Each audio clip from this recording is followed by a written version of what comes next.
You're listening to the Multifamily Marketwatch for Washington State. Apartment owners who need to know, trust HFO. The leading source for multifamily industry news around the state, from Puget Sound to the Tri-Cities.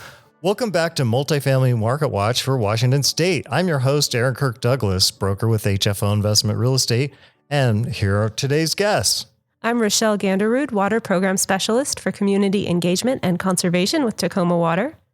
And I am Sarah Bowles with Tacoma Power Conservation Department. Thank you so much for joining me today. First off, I'm going to ask a water question. Are multifamily projects considered commercial for smart yard irrigation and that type of thing? Yes, absolutely. So multifamily properties qualify for our commercial and multifamily rebate, which is up to $500 on an irrigation controller. And is that on... when we're going through this, I would like to know, because I just had a developer ask me this today, are these incentives available on just new properties or, on existing properties, or are they also available when you're building a new property? They're available for all purchases of smart irrigation controllers. So WaterSense labeled weather-based irrigation controllers all qualify for our rebate. Okay. And for water and electrical projects, rebates and whatnot, do the owners need to hire a contractor pre-approved by your program? Not for the water program. I'll let Sarah answer for power. So yes, we do have a trade ally list, and these contractors have signed agreements with us and have been trained in our program processes and paperwork, along with all the install specifications that they need to follow in order to get the rebate. Okay.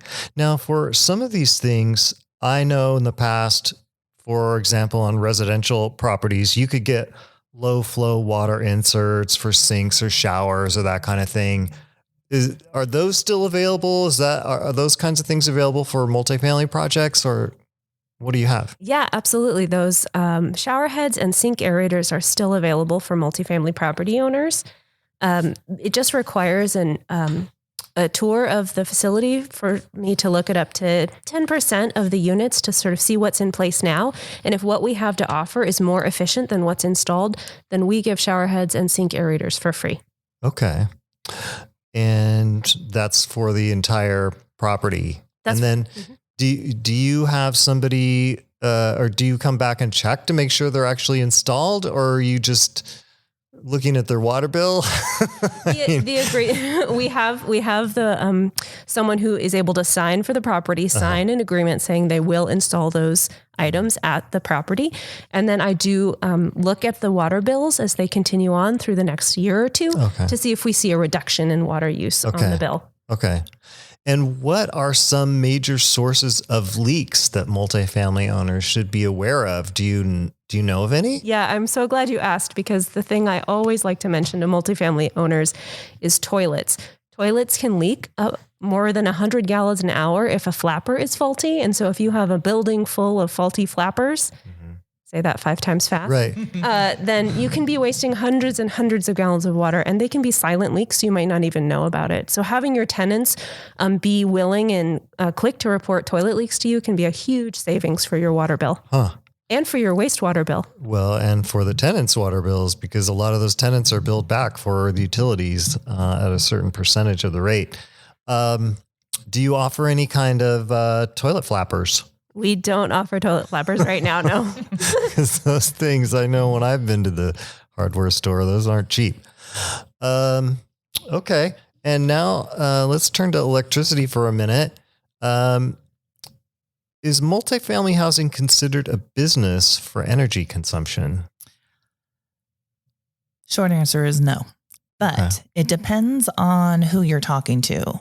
When it comes to conservation and you're talking to somebody like Bonneville Power Administration, they have different definitions of what is multifamily and what is single family. And when we're talking about Tacoma Power, when we are talking about residential and or multifamily, it could be considered commercial. Okay. Currently, we just launched a income qualified rental program, and one of the requirements is the tenant needs to be low to moderate income, and the utility account needs to be in their name. Okay. Because the name of the game of this particular program is to lower the utility lower the utility bill for the tenant. And if the tenant doesn't actually possess an account and is responsible for account, then we can't prove that we are providing any sort of savings for that tenant. Okay. If a rental owner has tenants who would meet that qualification, is there a way that tenants or management companies could inform their renters about this program? Yeah. Okay. So this program just launched about, hold on, let me check my watch, 28 days ago. Oh, okay. And so far we have done outreach at different resource fairs where they were located on the east side of Tacoma, where there's a high population of renters, so that we are in conversation with some renters and letting them know that there is a program out there to help them lower their utility bill. Okay.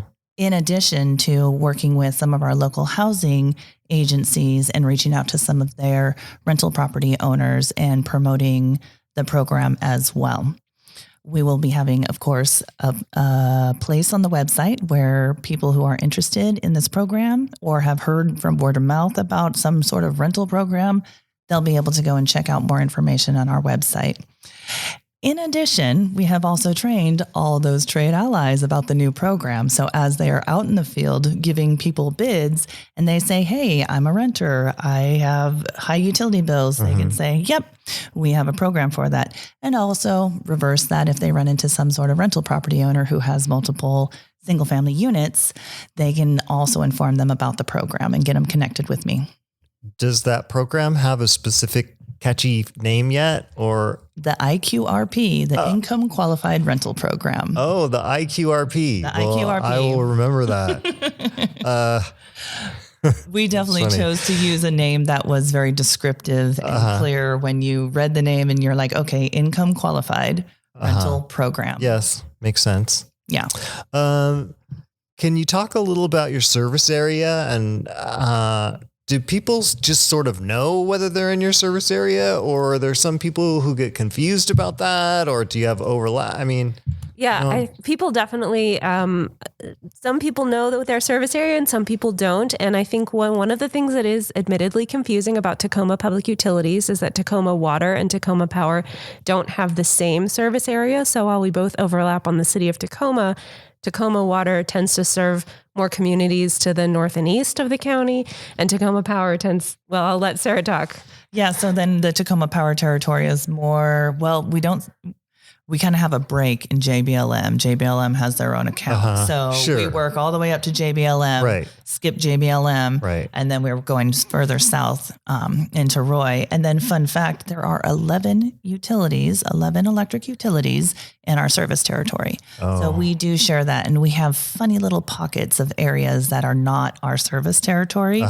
And so it can be very confusing because your neighbor on one side of the street can be a Tacoma Power customer and then you be some other utility. Do you share, this is just a random question I've always wondered. When you have something like that, do you share the same utility lines or do you have separate utility lines? Oh, that is a very good question. And you're lucky I went to school for this kind of stuff. So now we're talking transmission and distribution. And yes, everybody does pretty much kind of share those same lines. They kind of have to, or else we'll be having two. 15 lines down the same street with people on either side of the street with different power companies. Okay. All right. Can you talk about incentives for property owners with 5 or more units and whether you have any differences in the low rise versus the high rise properties? Yeah, I'd love to talk about that. I would also love to give like a quick introduction of how we determine what's what. Okay. So what we call single family would be obviously single family homes, duplexes, triplexes, up to quadplexes. Okay. So that's what we call single family. And then what we call multifamily is anything in a building, 5 units or more in a building. Low rise would be 3 stories or less, and high rise is obviously 4 stories and up. And we do have very different incentives structures for both high rise and low rise. For insulation on the low rise, we pay 80 cents a square foot of insulation that we upgrade. For the high rise, it's $1.50 a square foot. When we're replacing single pane windows, we will pay $12 a square foot for the low rise. And then when I say square foot, I'm talking about square feet of glass replaced. Okay. Not the square footage of the home, but the square footage of the glass that we are replacing. And this is all on existing buildings, or would you do any incentives for new construction? We do have some incentives for new construction, but I am not as familiar with those. Okay. Those are definitely taken care of up in the business conservation. Okay. Yeah. Okay. Interesting. Yeah. Huh. Okay. Can you talk about common area lighting examples like parking lots, hallways, and shared spaces? Do you have any goodies for that? We do have lighting rebates available for multifamily properties. And it would be, yes, replacing things like the common area lighting with LEDs. And it's basically a custom project. So I can't give you any sort of quotes on prices or anything like that. But we do have rebates available for common area lighting on large multifamily properties. Okay. Can you talk a little more about the IQRP project and how it came about, and the split incentive that you have here? The split incentive. Yes, I would love to talk more about that. So first, let's define what a split incentive is. This is definitely some jargon that we use in the industry. And it is where a rental property owner is responsible for financing upgrades in a home to reduce a utility bill, which would benefit the tenant, right? Because the tenant is responsible for it. So it is a split incentive. Rental property owners are expected to make this investment and have no sort of immediate benefit to their investment. Now, I could go deeper into that and say it's an investment to retaining your tenants and putting value into your home, depending on what kind of measures you're upgrading. But that is what the split incentive is. And this has been an issue, you could say. I don't want to say issue. That's a little bit strong, but this has been something that has been a challenge for the utilities for 30 years. Before I've even thought about working in this industry, it's been a problem. And so recently, Tacoma Power Conservation decided to do an equity lens on our programs and see if we were equitably serving all of our customers. Sure. And what we found is that our renters were not being equitably served. And 45% of Tacoma Power customers are renters. So we decided to tackle this 30-year problem and come up with some sort of really, really great incentive that rental property owners wouldn't say no to. And so we did a lot of outreach with rental property owners, property managers, housing authorities, those kind of things, to find out what kind of incentives would motivate a rental property owner to upgrade their homes to be more energy efficient and not have any sort of immediate benefit. One of the number one things was zero out-of-pocket cost. That's all they wanted to do, is be able to take care of the project. They didn't care about making payments. They just didn't want any out-of-pocket cost at the time of install. Okay. And can we talk a little about HVAC systems? Because with climate change, and I know you're all trying to save energy because of us living in an increasingly warm world, and people want to stay cool. Are these contributing to helping save energy to deal with that? Or, and I know in some states they're now requiring that there be at least one cooling, what do you call it? System, basically. Yeah. I know in some states they're requiring that at least one cooling system be in a room. So in a bedroom or wherever it is, there has to be at least one air conditioning unit. Do you offer any kind of incentive for that type of thing? Yeah, I think there was a couple questions in there. So we do. So they were rambly questions. Right. So central heat pumps, ductless heat pumps, do they help conserve energy? Heck yes. They are terrific at saving energy. Now, the bigger thing with climate change, Tacoma Power is 97% clean energy. So we have, what is the math on that? 3% that we can make cleaner. So when it comes to Tacoma Power and their support of heat pump technology, it's really about conservation. Right. And reducing the use overall. And we do have I-937 where we are required to reduce overall electrical consumption by a certain percentage at a certain time frame. And so ductless heat pumps and central heat pumps have been a big driver in that. But it's really the building as a whole. You can't just throw in a new heat pump and not address things like insulation, which would help maintain and retain the heating or cooling that you put into that home. So as for rebates, we got a rebate for that. That is definitely something that we have. We have central heat pump rebates where it's $1,000 if you just want to put in a system and submit for a rebate afterwards. We have a 0% interest loan for 7 years if you want to pull a loan out with Tacoma Power and install a central heat pump and ductless heat pump, insulation, windows. If you own your home and you're interested in any of these programs, we have a deferred loan for them where, again, we can upgrade your systems, your heating systems, if you are electrically heated, to a central heat pump or a ductless heat pump. And then we defer any payments until you sell your house. Wow. And we do have... And we have ductless and central heat pump. But wait, there's more. There's more. We have the income qualified rental program, which we do also offer rebates for, or rebates, I should say, more of a forgivable loan for the rental property owners where they can install efficient heating, windows, and insulation. And it's forgiven so long as they maintain affordable rent for the term of the forgivable loan. Wow. Yeah. Okay. So as far as all of these mini water programs that we have, is there a phone number that people should call if they have more questions about these incentives?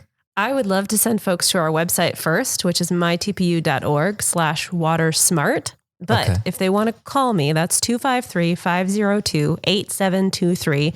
And they'll reach either me or one of the members of our conservation team at Water, and we'll get back to you as soon as we can. Can you give that website one more time? Sure. The website is mytpu.org/watersmart. Okay. And the phone number 253-502-8723. That's the Tacoma Water Conservation Line.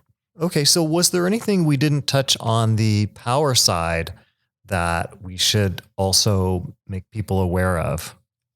So I suppose what I would start with is that, for Tacoma Power and the programs that they offer, the name of the game is saving electricity. So some of the first requirements we have is that you got to be a Tacoma Power customer. You got to be electrically heated. The measures need to be below a certain level to qualify to get upgraded. For example, they got to be single pane windows or double pane metal frame because we have energy savings to be captured there.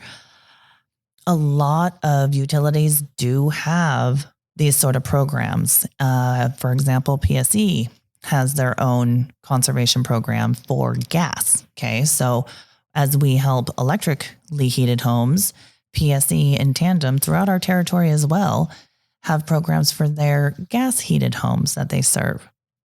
And where should people go to find out more about this? And if they have questions, how do they reach someone? So I definitely have to echo Rochelle. mytpu.org, Ways to Save, is definitely where you want to start if you're looking into some sort of conservation program. We have conservation programs for businesses and we have conservation programs for residential. So you can also find that information on the website. And the new income qualified rental program is going to have a new landing page under the business section. So check that out in a week or two. If you're looking for a phone number to call into the residential department, it is 253-502-8363. And there you can get a hold of one of our administrative assistants and ask any questions you have about any number of the programs we have and kind of pre-qualify yourself for any of them. Thank you so much for joining me today, Sarah and Rochelle from Tacoma Public Utilities. And we'll see you next time. Our entire office specializes in multifamily real estate, making HFO the largest multifamily brokerage in the Pacific Northwest. Your success is our passion. Build your legacy with HFO. Call 206-705-5115 or visit our website at hfore.com for more information. HFO is an affiliate of the Global Real Estate Advisor Network.